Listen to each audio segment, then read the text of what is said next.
Nyní si ukážeme, jak používat navigaci Garmin Oregon 450 při hře geocaching. V tuto chvíli já už mám všechny kešky nahrané přímo v navigaci. Nahrát je tam můžeme dvěma způsoby.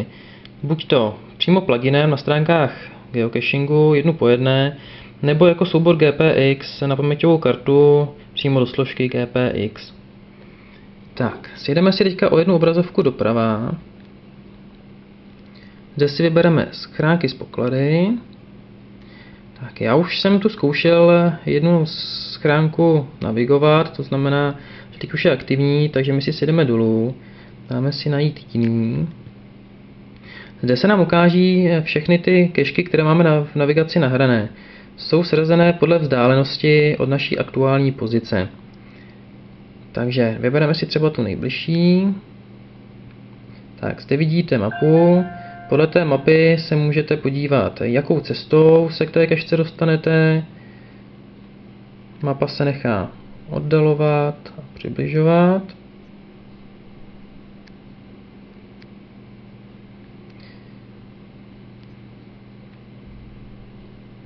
Tak, zkusíme si dát nějakou vzdálenější, ať vidíme, jak se navigace chová, pokud bychom opravdu k té kešce šli. Momentálně mám zapnutou simulaci, to znamená, že ta navigace se bude chovat i jako bychom šli. Takže dáme jet. Tak, takhle nějak by to vypadalo. My máme teďka režim mimo silnice, to znamená, že ta navigace předpokládá, že můžeme jít lesním terénem, nemusíme využívat těch cest, které jsou na mapě. Tak, kromě mapy se můžeme ještě vrátit na první obrazovku, kde si můžeme dát tento počítač na cestě. Tak, ten nám ukazuje jednak informace o rychlostech, jaký čas jsme už v terénu, jaký čas toho jsme prostáli.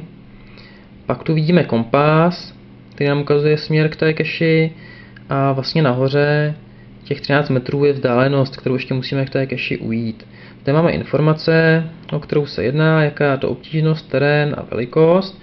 Když na to klikneme, můžeme si zobrazit popis. Je to stejný popis jako na stránkách geocachingu, to znamená, o jakou cache se jedná. Jsou zde vynechané obrázky. Kromě popisu si můžeme zobrazit protokoly, což jsou logy. A případně zobrazit radu, což je zobrazit hint. Takže tady je nápověda, kde se cache nachází. Můžeme si dát i záznam pokusu, kde si můžeme odškrtnout, že jsme ji našli, nenašli, případně, že je si něco v nepořádku.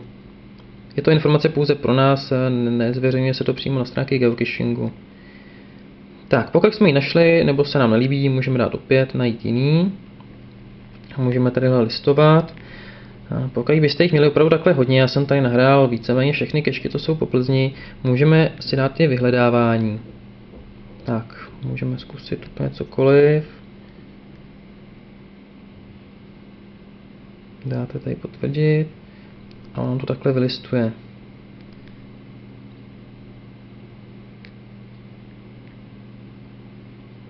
Můžete zkusit, vidíte, takhle žádná keška nebyla nalezená, takže to funguje. No, ještě u toho počítadla dole si můžeme zvolit režim. Pro nás, pro hru geocaching je nejlepší to hledání pokladu, ale můžeme tady využít i rekreační, kde vám to nahoře ukazuje, i kdy zapadne slunce, to znamená, vidíte, že máte ještě 11,5 hodiny, než se setmí. Vidíte zde nadmořskou výšku, kolik jste ušli kilometrů. Režim automobil. Zajímavá funkce jsou potom třeba i stopky. Můžete si tadyhle stopnout, jak vám třeba trvá cesta. Můžete soutěžit, když budete takhle víc lidí ve skupině.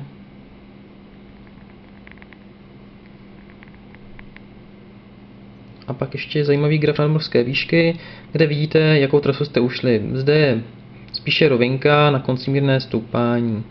Takže nastavíme se zpátky. Pro nás nejvhodnější ne stopky, ale hledání pokladu. Zase opět máme pořád aktivní tu kešku jednu, to znamená, že když se vrátíme do hlavní nabídky, dáme si znova mapu, zůstává nám aktivní ty staré skvrněny. Tak, v tuhle chvíli my nemáme signál GPS, to znamená, že máme zapnutou pouze simulaci.